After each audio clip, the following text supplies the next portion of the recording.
안녕하세요. 저는 경기 성남에 거주 중인 40대 중반 여성입니다.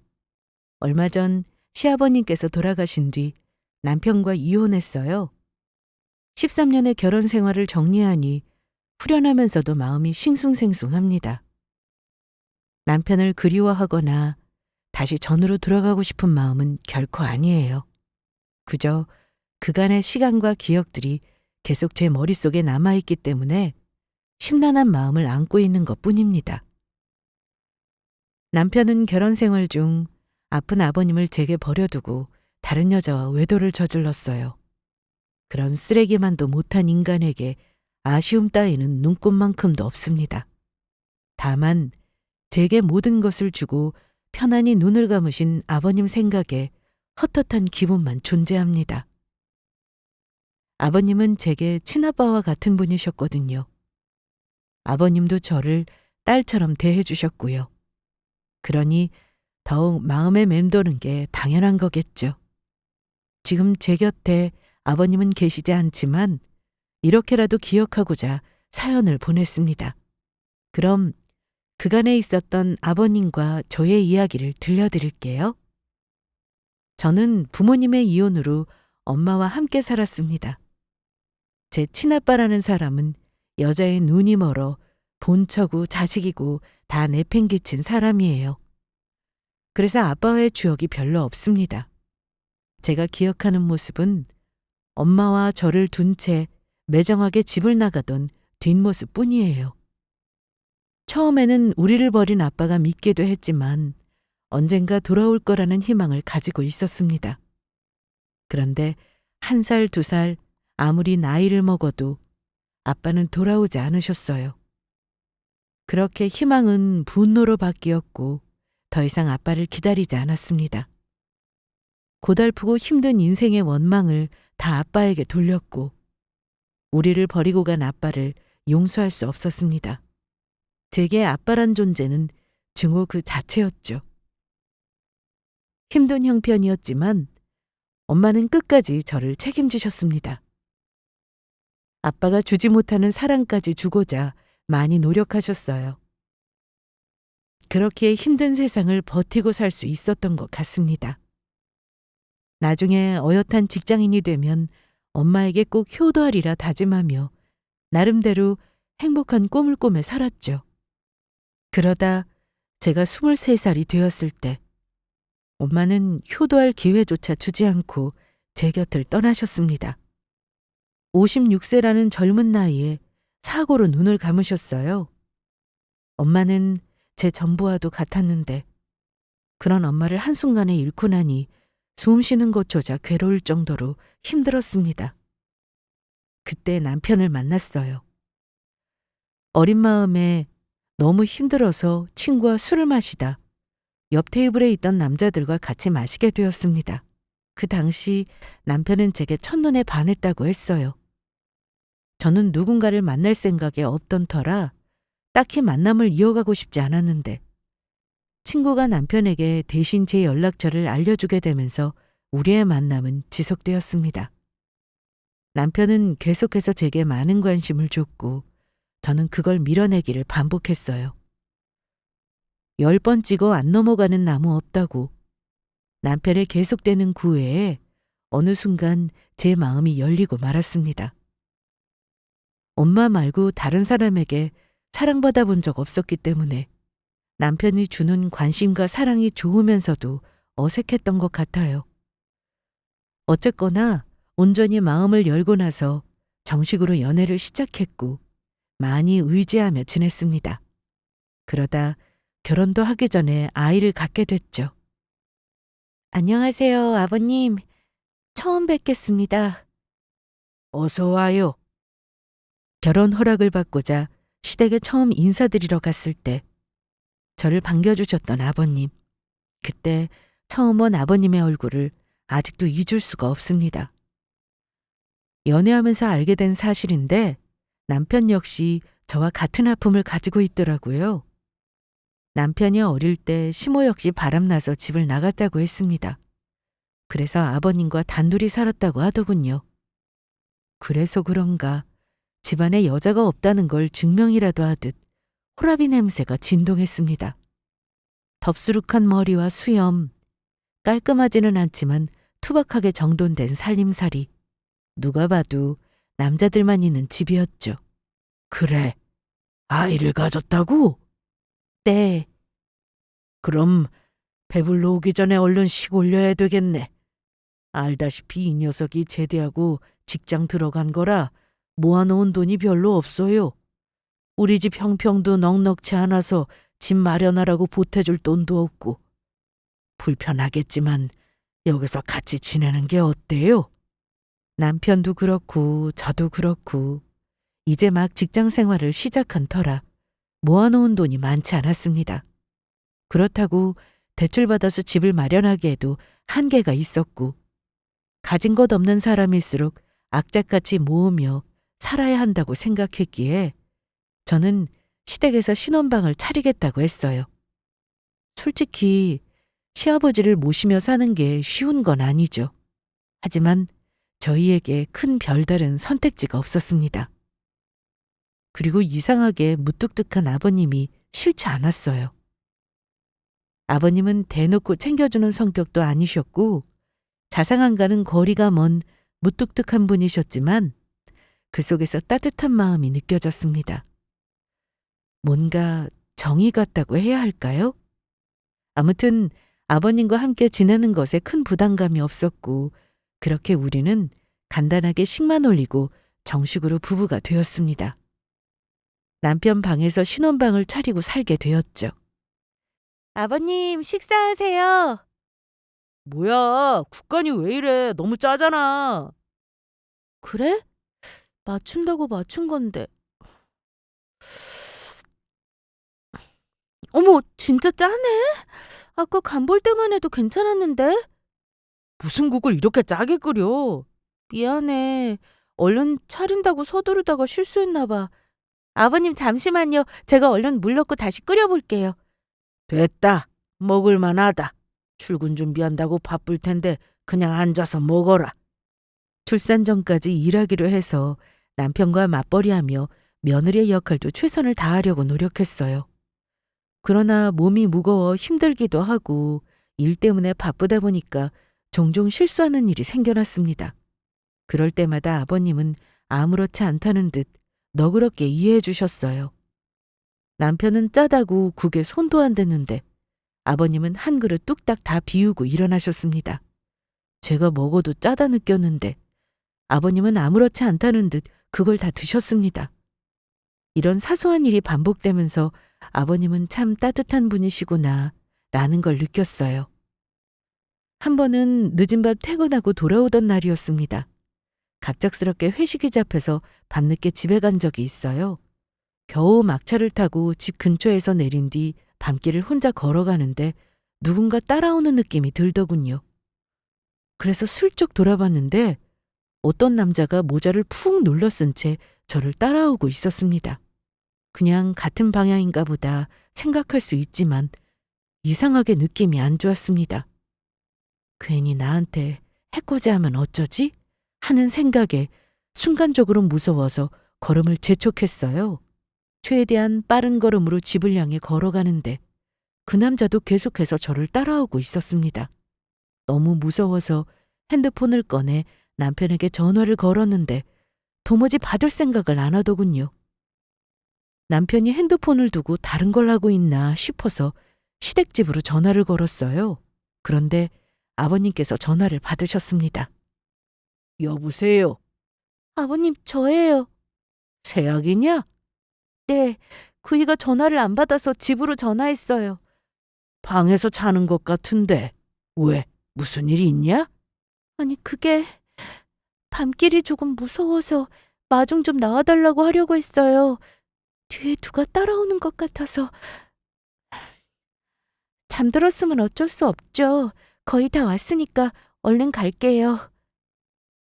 전화를 끊고 뒤에 따라오는 남자에게 온 신경을 집중한 채 집으로 향했습니다. 왜 자꾸 나를 따라오는 걸까? 이러다 정말 큰일 당하는 건 아닐까? 별의별 생각으로 너무 무섭더라고요. 마음이 불안하니까 덩달아 걸음까지 빨라졌습니다.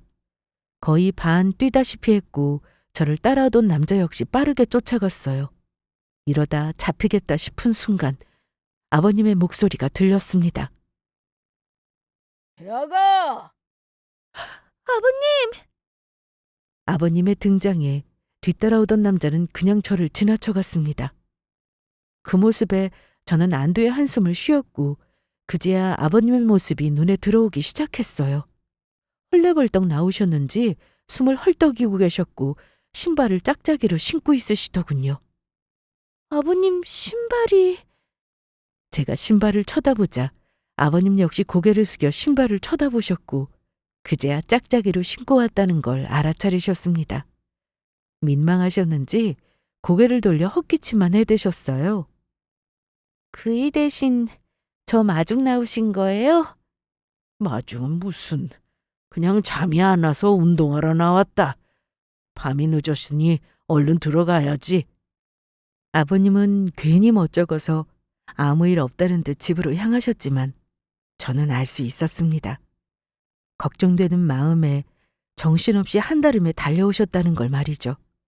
겉으로는 아닌 척 표현하지 않으셨지만 속으로는 그 누구보다 며느리를 끔찍하게 생각해 주신다는 걸 느낄 수 있었습니다. 그 밖에도 알게 모르게 저를 챙겨주신 적이 많았어요. 한참 입덧으로 고생하다가 갑자기 통닭이 너무 먹고 싶어서 남편에게 좀 사다 달라고 했습니다.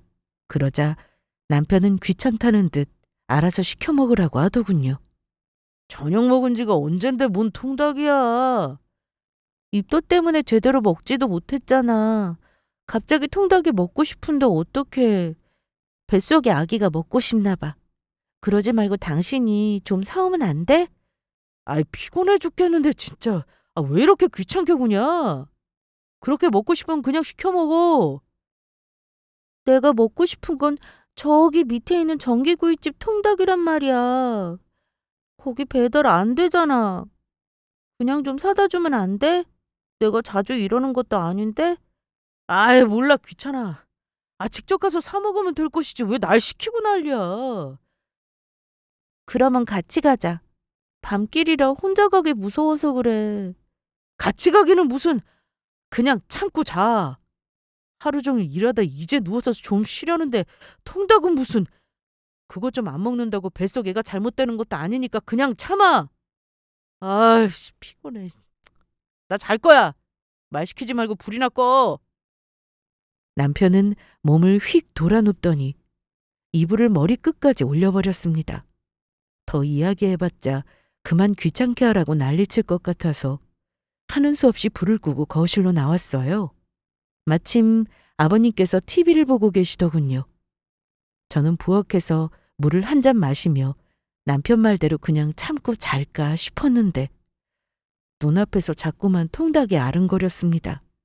도저히 그냥 참을 수가 없어서 혼자라도 갔다 와야겠다 싶어서 급히 옷을 챙겼어요. 그러자 아버님께서 저를 불러 세우며 어디 가냐고 물으셨습니다. 다 늦은 밤에 어디 가려고? 네? 그냥 여기 앞에 좀 다녀오려고요. 시간이 많이 늦었다. 그게... 갑자기 통닭이 너무 먹고 싶어서요. 그래서 사러 갈까 하는데 아버님도 같이 드실래요? 제가 얼른 가서 사올게요. 글쎄, 늦었대도. 날도 추운데 거긴 어딜 가? 잔말 마고 방에 들어가라. 온통 통닭 생각밖에 없었습니다. 잠도 안 오고 계속 뒤척거리며 어떻게든 잊고 자보려고 노력했습니다. 그렇게 한 40분 정도 뒤척거리며 뜬 눈으로 천장만 바라보고 있는데 똑똑똑 방문을 두드리는 노크 소리가 들렸어요. 뭐지? 아버님인가? 저는 일어나서 방문을 열었습니다. 그런데 아버님은 보이지 않고 발밑에 검은 비닐봉지가 보이더군요. 뭔가 싶어 확인해 보니 제가 그렇게도 먹고 싶었던 전기구이 통닭이었어요. 간 나온 듯 매우 따뜻하기까지 했습니다. 아무래도 늦은 밤 혼자 사러 가는 게 걱정돼서 아버님이 사다 주신 거였어요. 저는 아버님의 방문 앞에서 감사히 잘 먹겠다고 인사드렸고 혼자 식탁에 앉아 먹기 시작했습니다. 너무 먹고 싶었던 거라 그런지 맛있더군요. 통닭에 아버님의 사랑까지 더해져 맛이 배가 된 기분이었습니다. 아버님은 이렇듯 제게 참 자상한 분이셨어요. 남편은 아버님의 자상함을 전혀 알지 못했습니다. 저도 처음에 무뚝뚝한 줄만 알았으니까요. 워낙 속내를 잘 이야기하지 않을 뿐더러 말수도 적고 표정 변화도 크지 않으시다 보니 주변에서 쉽게 오해할 만하죠. 또 남편에게는 더 무뚝뚝하게 행동하셨습니다. 그래서 그런지 제가 아버님의 자상함을 아무리 이야기해도 남편은 두 눈 둥 마눈 둥 했어요. 남편 하나 보고 선택한 결혼인데 나중에는 남편보다 아버님을 더 믿고 의지하게 됐습니다. 참 씁쓸한 이야기지만 결혼하고 나니 남편의 태도가 조금씩 달라지기 시작했어요. 뭐랄까, 저를 귀찮아한다고 해야 할까요? 뜻하지 않게 아빠가 되고 가정을 먹여 살린다는 부담감에 심적으로 여유가 없어서 그런 거라고 생각했습니다. 가끔은 서운했지만 남편 대신 잘 챙겨주시는 아버님 덕에 그럭저럭 버틸만 했어요. 그러다 아주 사소한 걸로 아버님을 아빠처럼 생각하고 모셔야겠다 마음먹게 됐습니다. 그전부터 아버님에 대한 정이 점차 쌓이고 있었지만 마음을 확 열고 따르게 된 건 이때부터였어요. 모처럼 가족들 몸보신 시켜주고 싶어서 시장에서 장을 보고 돌아오던 길이었습니다. 갑자기 예보에 없던 비가 내리기 시작했고 우산이 없었던 저는 비를 맞다가 근처 가게 처마 아래에서 비를 피하고 있었어요. 그때 아빠랑 아이가 같이 우산 쓰고 가는 모습을 보게 됐는데 어찌나 정답게 걸어가던지 보기만 해도 절로 미소가 지어졌습니다. 그리고 문득 옛날 생각이 나더군요. 제가 어릴 적 비 오는 날이면 아빠도 우산을 들고 마중 나와 계시곤 했어요. 엄마는 일 때문에 바빠서 집에서 놀던 아빠에게 대신 부탁하셨거든요. 그때 아빠 손을 잡고 걸어갔던 기억이 새록새록 떠오르더니 이상하게 마음 한쪽이 먹먹해지더군요. 그래서 저도 모르게 눈물이 고이기 시작했는데 그때 제 앞에 우산 쓴 아버님의 모습이 보였습니다. 아버님. 비가 이렇게 많이 내리는데 여기서 뭐하고 있어? 어디를 가면 간다고 말을 하고 가야지. 시장 다녀오는 길이에요. 아버님 주무시는 것 같아서 말씀 못 드렸어요. 죄송해요. 그런데 저 여기 있는 거 어떻게 알고 오신 거예요? 혹시 저 찾으러 다니신 거예요? 아버님은 민망하셨는지 괜한 헛기침과 함께 시선을 다른 곳으로 돌리셨습니다. 그 모습을 보니 말하지 않아도 알 수 있었습니다. 비에 젖어 있는 미도시 대신 말해주고 있었어요. 저를 걱정하며 찾아다니느라 본인 비 맞는 것도 생각하지 못한 사랑을 말입니다. 더 이상 제 인생에 우산 들고 마중 나올 사람은 없을 거라 생각했어요. 남편도 아닌 아버님이 저를 이렇게나 생각해 주신다는 게 너무 감동이었습니다. 저는 아버님께서 건네주신 우산을 들고 그 뒤를 졸졸 따라 걸어갔습니다. 앞서가는 아버님의 뒷모습이 어찌나 든든하던지 마치 제 아빠가 딸내미 데리러 온 기분이 들었습니다. 그래서 저도 모르게 웃었더니 뭐가 그리 좋냐는 듯 쳐다보시더군요. 그냥 좋아서요. 옛날 생각도 나고. 저 어릴 때 아빠가 이렇게 우산 들고 마중 나오시곤 했거든요. 아버님이 아빠 같다는 생각에 기분 좋아서 웃었어요. 이참에 그냥 아버님 말고 아빠를 생각하며 모실까 봐요. 실은 아버님도 저를 딸처럼 생각하시잖아요. 딸은 무슨? 나한테 딸이 어디 있냐? 그럼 왜 이렇게 잘해주세요? 자식인 남편보다 저를 더 챙겨주시잖아요.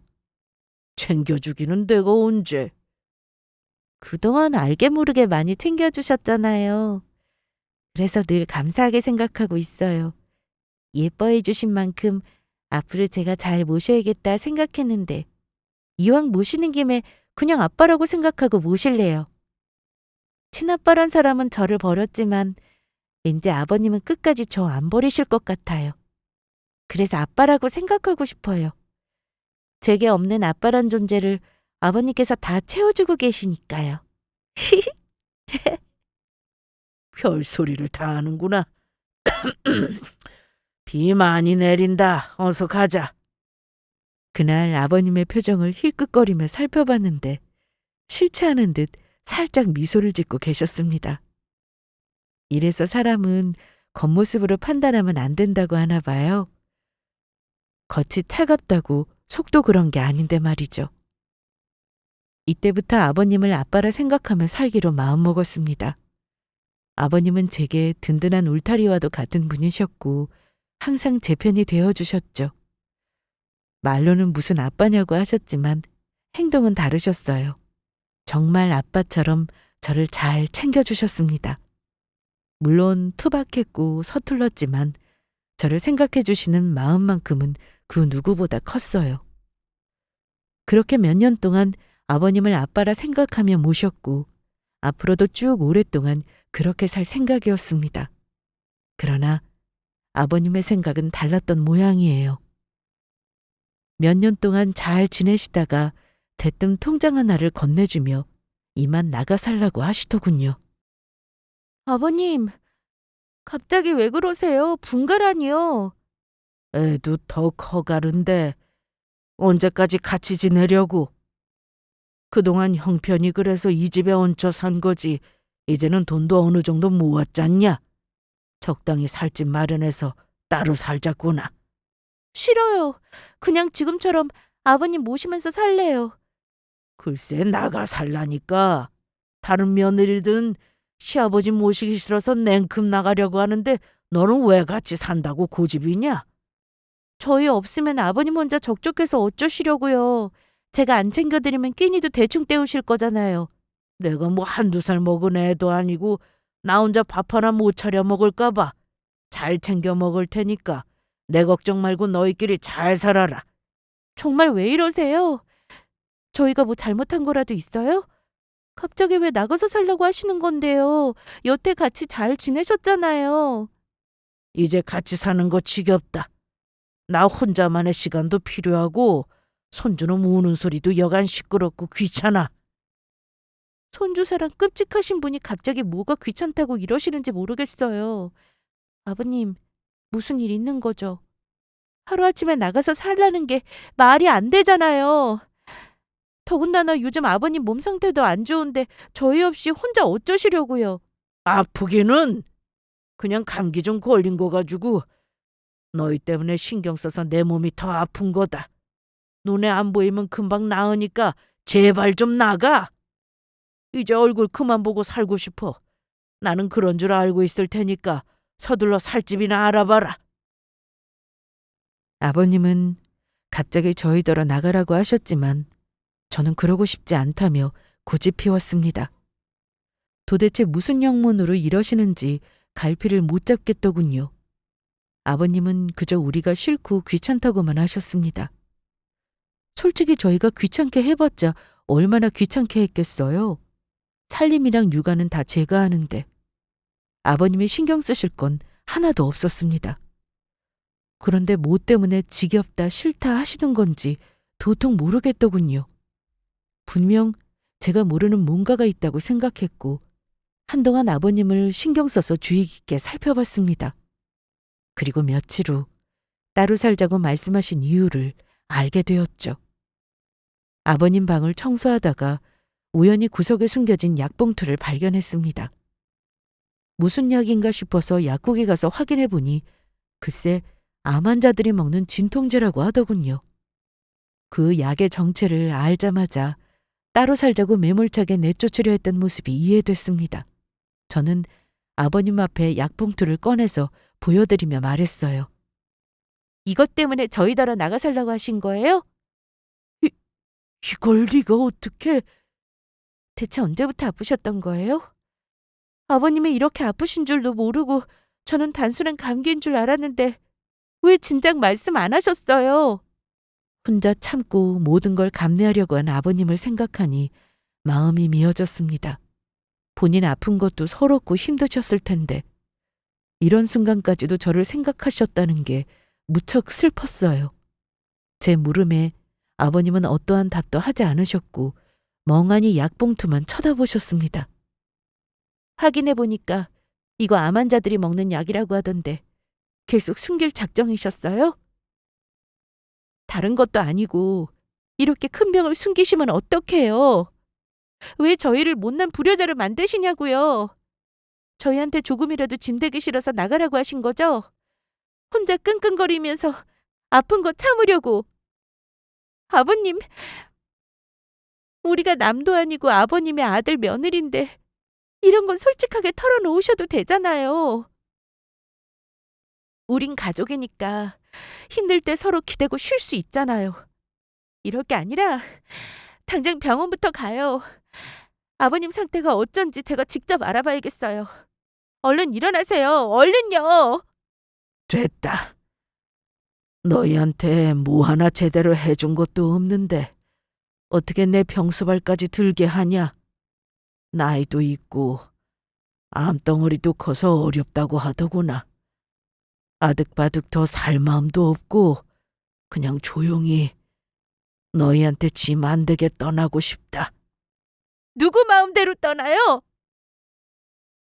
저희한테 아버님은 짐이 아니에요. 저요. 단 한순간도 그렇게 생각한 적 없어요. 세상에 아빠를 짐이라 생각하는 딸이 어디 있어요? 아버님도 저를 며느리이기 전에 딸처럼 생각해 주셨잖아요. 그러니까 고집 그만 피우시고 딸이 하는 말 들으세요. 아버님보다 나이 든 사람들도 다 이겨내고 잘만 살아요. 그깟 암 아무것도 아니에요. 의사 말 믿지 마세요. 그렇게 쉽게 포기하는 게 무슨 의사예요? 더 실력 있는 의사한테 얼마든지 치료받으면 돼요. 제가 아버님 몸 꼭 고쳐놓을 거예요. 아버님은 제게 짐이 되고 싶지 않으셨는지 병원 입원을 한사코 거부하셨습니다. 사람은 언젠가 죽는다면서 본인도 때가 된 것뿐이라고 하셨죠. 저는 인정할 수 없었어요. 어떻게 다시 찾은 아빠인데 또 제 곁을 떠나려 하시냐면서 울고불고 애원했습니다. 할 수 있는 만큼 최선을 다하지 않으면 제가 너무 괴로울 것 같다고 지푸라기라도 잡는 심정으로 제발 치료받자고 설득했어요. 그러자 아버님은 고개를 떨구며 저와 같이 눈물을 흘리셨고 그렇게 병원에 입원하여 포기했던 치료를 받기 시작하셨습니다. 의사는 아버님이 연세도 있으시고 암덩어리 상태도 좋지 않아서 어렵겠지만 그래도 최선을 다하겠다고 했어요. 저는 그저 잘 부탁드린다는 말과 함께 옆에서 아버님을 극진히 간병했죠. 가만히 있는 게 불안해서 여기저기 몸에 좋다는 정보를 찾아 드시라며 만들어드리기도 하고 수시로 아픈 곳을 주물러드리기도 했습니다. 남들은 그런 저를 보더니 딸이 아빠한테 참 잘한다며 칭찬하더군요. 세상에 참 좋으시겠어요. 딸이 어쩜 이렇게 아빠한테 지극정성일까? 너무 부러워요. 딸이 잘 챙겨줘서 좋으시죠? 저는 병원과 집을 오가며 열심히 아버님을 간병했어요. 아이가 어느 정도 자란 뒤에는 어린이집에 맡기기도 했고 나중에는 아이의 남편에게 맡기다시피 했습니다. 그러면서 한 번씩 집에 들러 남편과 아이를 들여다보곤 했죠. 아버님은 제게 너무도 소중한 분이셨기에 잃고 싶지 않았습니다. 그래서 조금이라도 제 곁에 머물러 계셨으면 하는 마음에 열심히 노력하고 모셨어요. 그랬더니 점차 희망이 보이기 시작했고 길지 않을 거라는 의사의 말이 무색할 정도로 오래도록 병과 싸우며 건강을 챙기셨습니다. 무려 10년을 말이죠. 하루는 남편 생일날 뭐라도 해주고 싶어서 집에 갈 준비를 하고 있었어요. 간병한다고 집에도 잘 못 들어가고 지난날 남편과 아이에게 많이 소홀했기에 미안한 마음이 들더군요. 그래서 이번 생일만은 잘 챙겨줘야겠다 싶었습니다. 사실 병원 생활을 시작하면서 안 그래도 좋지 않았던 부부 사이가 더 안 좋아진 것 같아 마음 쓰였거든요. 아버님은 오랜만에 손주 보고 싶다며 같이 가고 싶다고 하셨고, 병원 측과 협의해서 며칠 동안 집에서 안정을 취하다가 다시 돌아오기로 이야기 마쳤어요. 그렇게 아버님을 모시고 함께 집으로 향했습니다. 그리고 그날 남편에게 여자가 생겼다는 걸 알게 되었죠. 아버님과 같이 대문을 열고 집으로 들어갔는데 남편과 낯선 여자의 웃음소리가 온 집안에 울려 퍼지더군요. 무슨 상황인가 싶어 아버님께 잠시 계시라고 하고 집안을 들어갔더니 아이는 혼자 과자 먹으면서 놀고 있고 남편과 내연녀는 방에서 정답게 쉬고 있었습니다.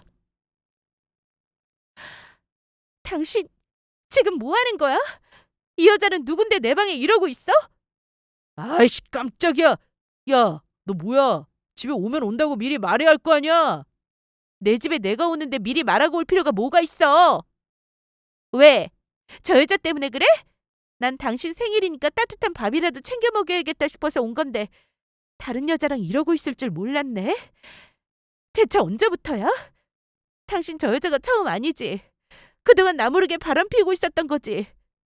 당신이 어떻게 나한테 이럴 수가 있어? 야, 그럼 내가 너 하나만 보고 살아야 하냐? 맨날 병원에만 있고 가정에 소홀한 게 누구였는데. 막말로 너 나한테 애 내팽개친 거잖아. 그러니 별 수 있어? 이렇게 여자라도 만나야지. 나도 살맛날 거리는 있어야 할 거 아니냐고. 그런다고 바람을 피워? 내가 뭐 나조차고 당신한테 애 맡기고 병원 생활했니? 나 당신 아버지 간병한 거야. 나도 아니고 당신 길러준 아버지. 힘들면 힘들다고 말이라도 하던가. 난 10년 동안 병원 생활하면서 당신처럼 헛짓거리하고 다닌 적 없어. 나한테 고마워하지는 못할 망정 바람 피운 게 내 탓이라고 당당하게 말하면 안 되지. 애도 있는데 어떻게 집에 다른 여자를 들여? 그러게 누가 말도 없이 오래? 아니다. 어차피 이렇게 된 거 잘 됐어. 너랑 이혼하면 아버지 누가 봐주나 싶어서 그냥 조용히 참았는데 이참에 이혼하자. 그냥 간병인 구하는 게 낫겠다. 나도 몰랐는데 아버지가 예전에 우리 몰래 사망보험을 들어놓으셨더라? 네가 얼마나 잘 챙겨드렸길래 안 돌아가시고 여태까지 살아계시냐? 이혼하고 네가 아빠 옆에 없는 게 더 낫겠어. 그래야 빨리 죽어서 보험금이나 타지. 그리고 내 집 놔두고 뭐하러 밖에서 만나? 어차피 너랑 이혼할 건데. 어디서 만나든 상관없잖아. 애한테 미리 새엄마 될 사람 보여주는 것도 좋고. 그 눈빛 뭐냐? 왜? 내가 원망스러워? 너무 그렇게 생각하지 마. 이게 다 너 때문에 벌어진 일이니까. 그러게 누가 가정을 소홀하래? 네가 잘했으면 이런 일 없었을 거 아니야. 이렇게 된 게 다 너 때문이야. 그러니까 잔말 말고 순순히 나가. 너 정말 사람도 아니구나. 어떻게 아버지 아픈데 그딴 소리를 할 수 있어? 살아계신 거에 감사해야지. 그깟 돈이 뭐라고 빨리 죽기를 바라니? 이게 다 나 때문이라고? 웃기지 마. 내가 병원 생활 안 하고 집에서 살림하면서 애 봤다고 해도 당신 바람 피웠을 거야. 오히려 내가 병원에 있으니까 더 좋았잖아. 내 눈치 안 보고 마음껏 이 여자 저 여자 만날 수 있으니까. 아무리 외로워도 그렇지. 어떻게 이런 상황에 다른 여자 만날 생각을 할 수 있어? 아버님이 얼마나 아프고 힘드셨는 줄 알아? 당신 조금도 걱정 안 했지? 그래. 그러니 연락도 없고 병원에 찾아오지도 않았겠지. 아무리 그래도 하나뿐인 아버지가 아파서 병원에 있는데 어쩜 이렇게 무신경할 수 있나 싶었다. 마음이 콩밭에 있으니 그랬던 거였어. 나랑 우리 애도 불쌍하지만 아버님도 참 딱하시다. 자식이라고 딸랑 하나 있는 게 여자에 미쳐서 이러고 있으니.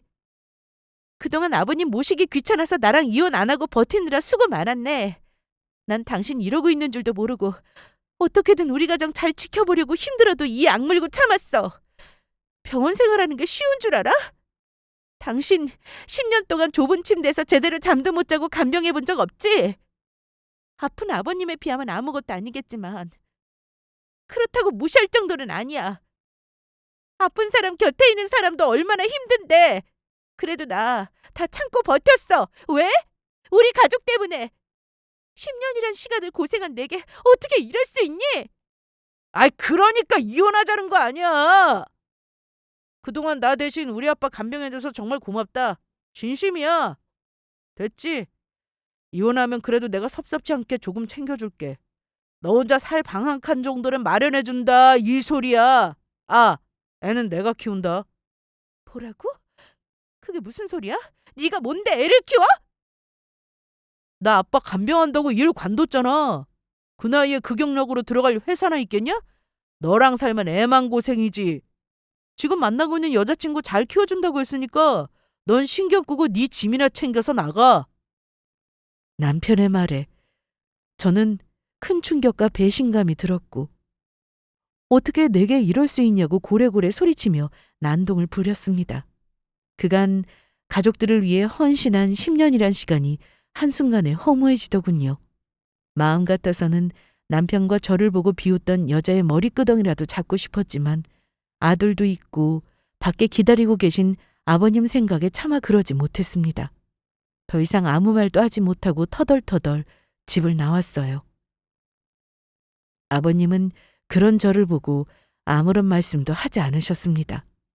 저는 아버님을 모시고 다시 병원으로 돌아왔어요. 한동안 많이 울고 힘들었지만 아버님께 별다른 내색하지 않고자 노력했습니다.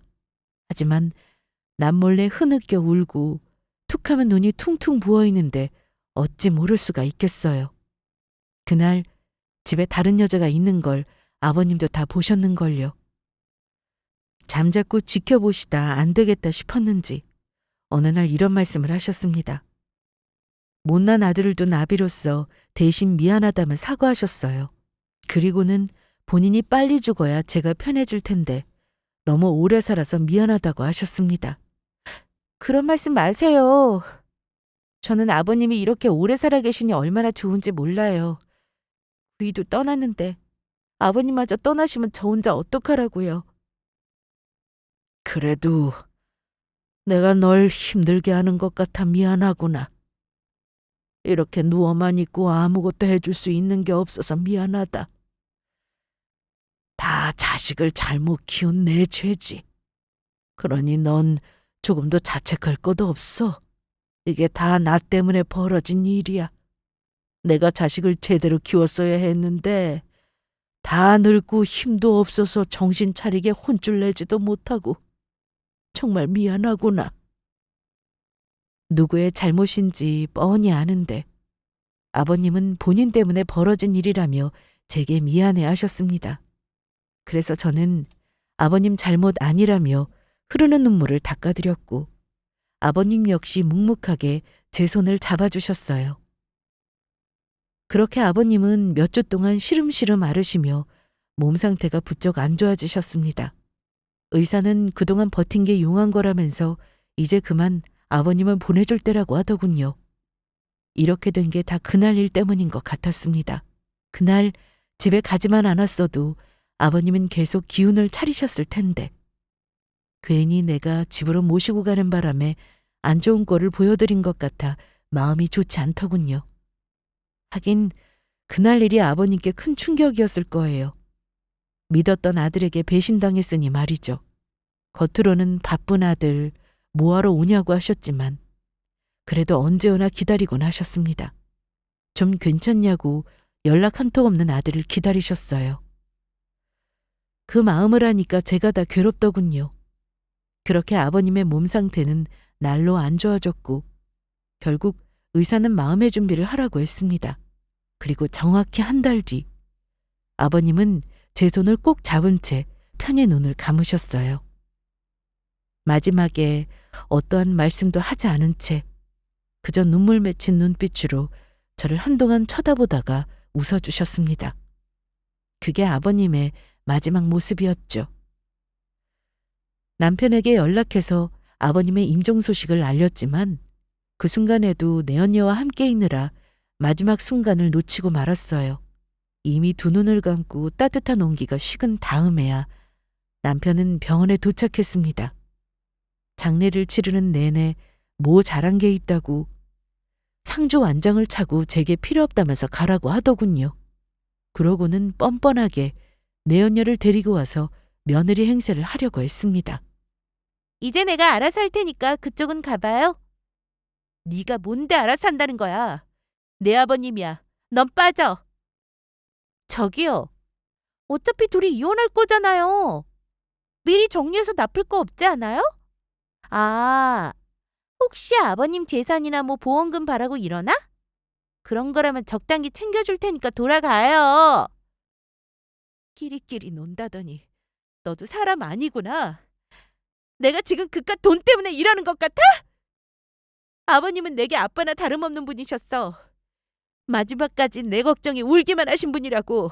그러니까 끝까지 함께한 거야. 아버지 가시는 마지막 길 내가 정성스럽게 보내드릴 거라고. 글쎄 이제 이 집안 며느리가 바뀌었다니까 그러네.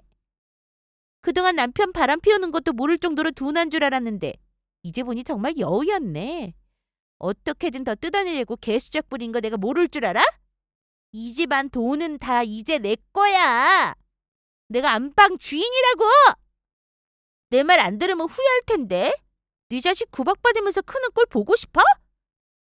내연녀는 감히 건드리면 안 될 걸 건드렸습니다. 이혼도 안 했고 아직 법적으로 부부인데 내연녀 주제에 계속 까불더군요. 그래서 제대로 참교육을 시켜줘야겠다 생각했습니다. 저는 조용히 가지고 있던 보험 증서를 꺼내서 내연녀와 남편 앞에 툭 던졌어요. 이게 뭐야? 보험 증서?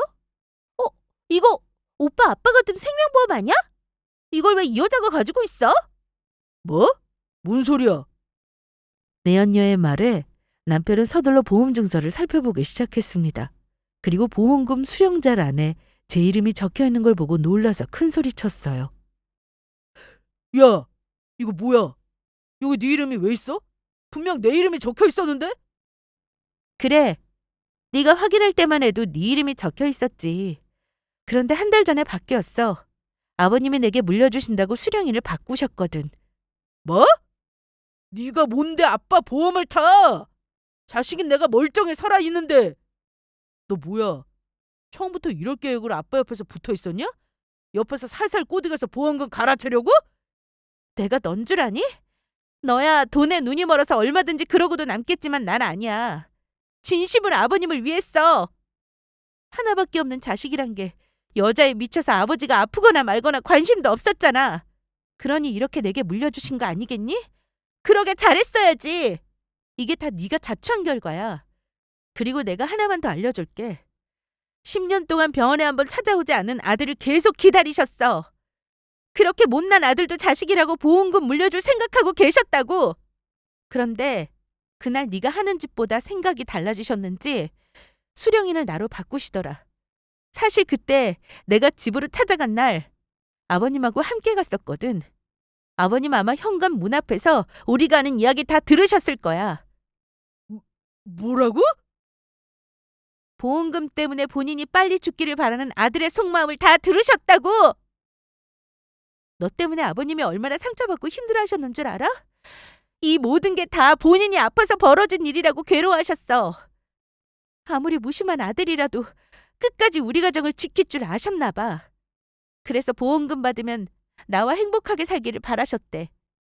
그런데 네가 가정을 버리니까 용서할 수 없으셨던 거야. 그래서 내게 이 보험을 주신 거지. 그리고 이제 집도 내 거야. 네가 내 언니랑 숱하게 드나들었던 우리 집. 아버님이 나한테 물려주셨어. 너 같은 거한테 이런 한 장도 물려주기 싫다고 하셨거든. 나중에 네가 자식 운운하면서 소송 걸까 봐 친히 이렇게 친필로 물려주기 싫다는 유언까지 남기셨다. 이미 변호사 공증까지 다 마쳤으니까 넘볼 생각하지 말라고 하는 말이야. 내가 아버님 장례식장에 너 같은 쓰레기는 가만히 두는 이유는 단지 마지막 인사 정도는 하고 가라는 배려일 뿐이야. 그래도 아버님의 하나뿐인 아들이니까. 그러니까 조용히 인사하고 꺼져. 아버님 마지막 가시는 길 더럽히지 말고. 장례식 끝나면 바로 이혼 신청할 거야. 넌 네 짐 챙겨서 저 천박한 계집애랑 마음대로 살아. 다시 나랑 우리 애 앞에 얼씬거릴 생각도 하지 말고. 제 말을 들은 남편은 큰 충격을 받았는지 자리에 풀썩 주저앉았습니다. 여러분이 들은 말 그대로예요. 아버님은 돌아가시기 전에 제게 모든 걸 물려주기 위해 준비하셨습니다. 사실은 저도 모르고 있다가 돌아가시기 일주일 전에 알게 됐어요. 갑자기 본인이 죽으면 제게 다 물려주겠다면서 서리봉투를 하나 주셨습니다. 그때 뭐하러 이렇게까지 하셨냐고. 난 돈이 탐나서 아버님 곁에 있는 게 아니라고 했죠. 그러자 아버님은 다 안다는 듯 고개를 끄덕여 주셨습니다. 그리고는 앞으로 잘 살아가기 위해서 필요한 거라며 받아도 된다고 하셨어요. 그래도 본인이 줄 수 있는 게 있어서 마음 편히 눈 감을 수 있겠다고 좋아하셨습니다. 아비를 버린 남편에게 1원 한 장 주기 싫다고 하셨고 피 한 방울 섞이지 않은 본인을 아빠처럼 생각하며 챙겨준 제게 연신 고맙다고 하셨어요. 그렇게 저는 남편 대신 아버님의 보험금과 집을 물려받았습니다. 남편은 돈 한 푼 못 받고 집에서 쫓겨났어요. 억울하다면서 별의별 짓을 다 했지만 소용없었습니다. 저는 아이의 친권과 양육권까지 다 가져올 수 있었고 아버님께서 물려주신 돈으로 아이와 함께 잘 지내고 있습니다. 그 뒤로 남편은 그 여자와 관계를 정리하고 다시 받아달라며 제게 애원했지만 저는 바로 경찰 불러서 남편을 내쫓았습니다. 혹시라도 해코지할까봐 적금 금지까지 신청한 상태예요. 앞으로 아버님께서 남겨주신 재산을 감사히 여기며 아이와 함께 열심히 살아나가겠습니다. 그 인간은 마땅한 벌을 받아서 참 다행이라 싶어요. 평생 본인의 죄를 반성하며 살았으면 좋겠네요. 그럼 지금까지 저의 긴 사연 들어주셔서 감사합니다.